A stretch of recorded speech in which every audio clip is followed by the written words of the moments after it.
ባለፉት 5 ዓመታት ብልጽግና ፓርቲ ከመረጥን ወዲህ በሀገራችንም ብሎም በክልላችን በርካታና ፈጣን ለውጦች ተመዝግበዋል። የተመዘገቡ ለውጦችን በመጥቀስ አሁንም ብልጽግና ፓርቲ መርጠን ማስቀጠል ከቻልን በሚቀጥሉት 5 ዓመታት ሊመዘገቡ የሚችሉ ውጤቶችን ፓርቲያችን ከመረጣችሁኝ ብሎ ቃል የሚገባቸውን ጉዳዮች በጥቂቱ አነሳለሁ። ህዝባችን ይመኝ የነበረውን ልማት በገጠር በከተማ የመንገድ ልማት፣ ንጹህ የመጠጥ ውሃ፣ የመብራት እንደዚሁም በምግብ ሉዓላዊነትን የመቻልና የመሳሰሉ ጉዳዮችን ብልጽግና ፓርቲ ባስቀመጠው አቅጣጫ ባለፉት 5 ዓመታት ስለተገበሩ በርካታ የልማት ትሩፋቶችን ማየት ችለናል። በክልላችን በሁሉም አቅጣጫዎች ላይ በገጠር ህዝብን ሊያገናኙ የሚችሉ መንገዶች ተሰርተዋል። የነበሩትን ጠግኖ ከማስቀጠል በተጨማሪ ከ1000 ኪሎ ሜትር የሚበልጡ አዳዲስ መንገዶችም ተከፍተዋል። ንጹህ የመጠጥ ውሃ በየአካባቢው በስፋት እየተገነባ ይገኛል። የመስኖ አውታሮቹንም በማዘመን ምርትና ምርታማነትን በማሳደግ ልማታችን ማፋጠን እንዲቻል በርካታ የመስኖ አውታሮችም ተገንብተው ህዝቡ ተጠቃሚ መሆን ጀምሯል።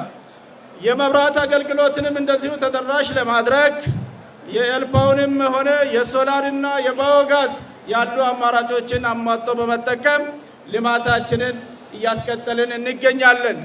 እነዚህ በርካታ የህዝባችን ፍላጎት የሆኑ ጉዳዮች በከተሞችም ኮሪደር ልማትን በማምጣት ፈጣን የስራ ባህል በማስለመድ 7x24 በመስራት በርካታ ከተሞቻችን ሐዋሳን ጨምሮ አበባ እያስመሰለ ይገኛል።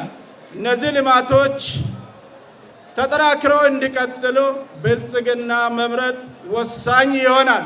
ብልጽግና ከመረጣችሁ የገጠር መንገድ ከፈታው የተሳካ ቢሆንም ጠግኖ ክረምት ከበጋ ሁል ጊዜ አገልግሎት የሚሰጥና ምቹ አድርጎ የመቆየት ጉዳይን ትኩረት በመስጠት የመንገድ ችግርን በዘላቂነት ብልጽግና ፓርቲ ይቀርፋል።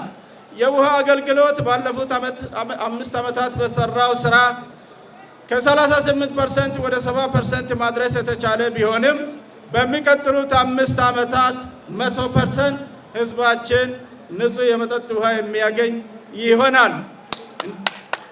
ሌሎች የመብራት አውታሮችንም ቢሆን ያሉ አማራጮችን በማጥናት በገጠር አካባቢ ተደራሽ ያልሆነባቸው አካባቢዎች ላይ በከፍተኛ ደረጃ ተደራሽ በማድረግ አሁን በ34% ላይ የሚገኘውን የመብራት ተደራሽነት 70% ለማድረግ ብልጽግና ፓርቲ ቆርጦ ይሰራል።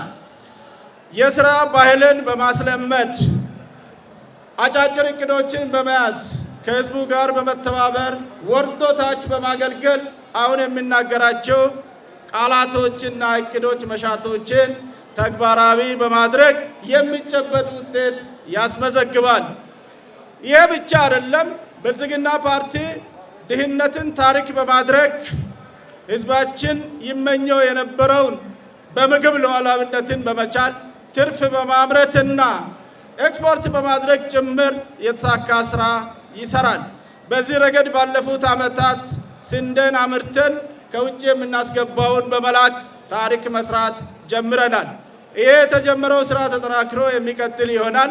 ምርትና ምርታማነትን ለማሳደግ የሚያስችሉ ቴክኖሎጂዎቹን ሜካናይዜሽንን በከፍተኛ ደረጃ ተግባራዊ ያደርጋል። በሲዳማ ክልልም ለግብርና የተመቸውን አካባቢ አሟጦ በመጠቀም የተሟላ ፓኬጅና ግብዓት በመጠቀም ምርትና ምርታማነትን በማሳደግ ከሲዳማ አልፈው የአገር ገበያ የሚያጠግብ ምርት ለማምረት አሁን የተጀመረው ስራ ተጠናክሮ የሚቀጥል ይሆናል። በዚህ ሁኔታ ህዝባችን ጠግቦ ይበላል። ትርፍ በማምረት ገበያ ይረጋጋል።